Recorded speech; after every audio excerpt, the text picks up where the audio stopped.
Timbog ang isang lolo na may kasong 2 counts of rape by sexual assault matapos itong hainan ng warrant of arrest sa barangay Fort Bonifacio, Taguig City.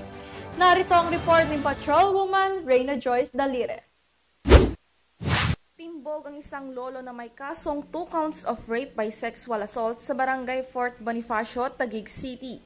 Kinilala ang 71 taong gulang na si alias Alan na nakatalang top 2 most wanted person ng Taguig City Police Station ngayong buwan ng Hulyo taong kasalukuyan.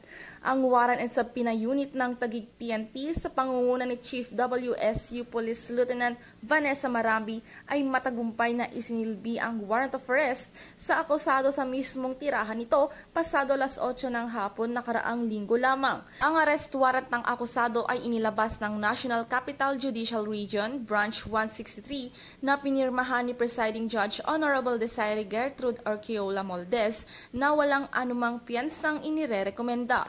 Ang akusado ay nasangkot sa krimeng panggagahasa matapos umanong halayin ang isang menor de edad na kapitbahay lang umano nito. Nakadetina na si alias Alan sa kustudiya ng Taguig City Police Station habang hinihintay ang commitment order nito mula sa korte. Mula dito sa Southern Police District, ako ang inyong PNN correspondent, Patrolwoman Reyna Joyce Dalire, alagad ng batas, tagataguyod ng Balitang Pulis.